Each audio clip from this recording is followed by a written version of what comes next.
Here is a short introduction to information, semantic web, and how the information is connected. The way we work today, we have engineers writing long documents that have many references to other documents containing requirements. Product specifications are such documents. For someone using these documents, you would have to read the reference and then find the correct document containing the requirements. This might be in a network folder, online database, or physical folder. This isn't particularly efficient. From the point of view of the user, what you have is lots of documents stored in many locations. Some accessible to you, some not accessible to you. The responsibility is on you to search and follow the reference. One way of making this easier is by using the hyperlink. If I'm reading a document with a hyperlink, I can just click on that link and I get taken to the next document automatically. I can just click from document to document via the references. From a user's perspective, this is great. It saves a lot of time and hassle, and is generally how we expect things to work today. From a technical perspective, there is a lot going on in the background in order for hyperlinks to work. To understand how the semantic web works, we'll give you a little bit of background on hyperlinks and the internet. Let's start with the hyperlink. The internet hosts an uncountable number of documents. They're all linked to each other via hyperlinks. Visualizing it, it looks like this diagram. Here are the documents, and the arrows are the connections between the documents.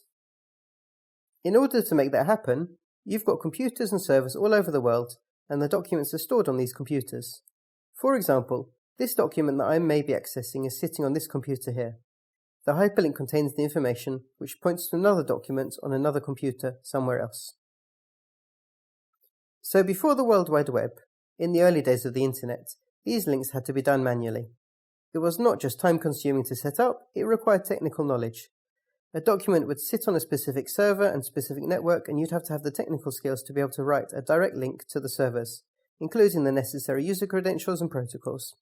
If you managed that, eventually, you could actually link these documents up.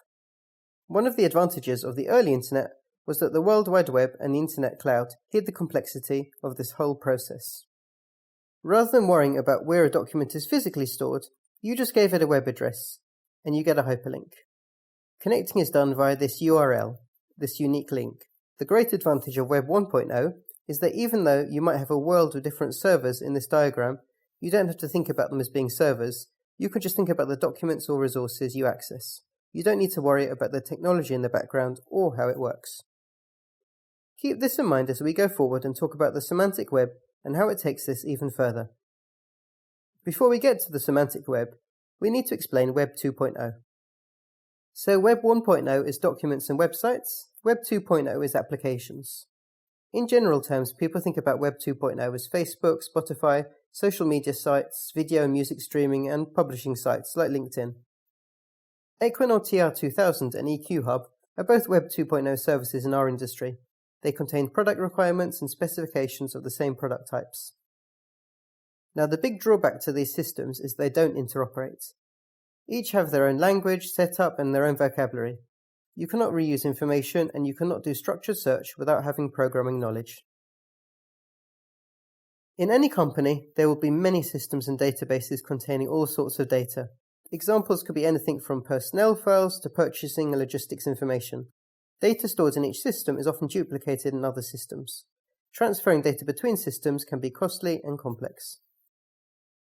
TR2000 and EQ Hub product types are also found in Equinor Semi, in our engineering database, our 3D CAD program Aviva E3D, and our ERP database SAP.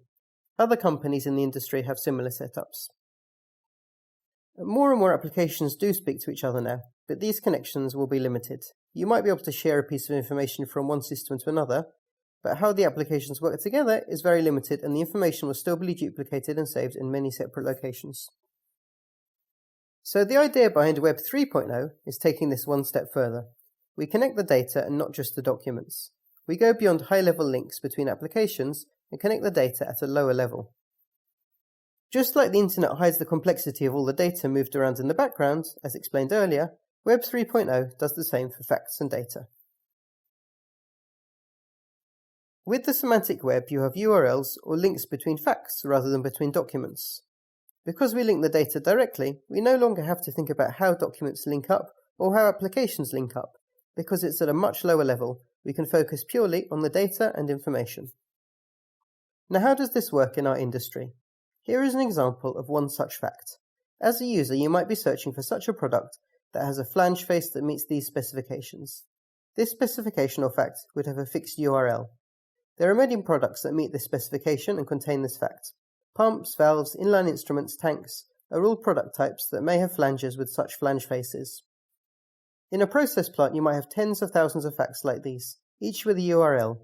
These URLs are reused for plant design and product specification across the industry. There will be thousands of facts, and each fact will be reused many times. This reflects the complexity of our industry. The fact we refer to is not just for a specific product or manufacturer, but a product property related to a numberless product. It's also a property for plant design describing how it connects to other products.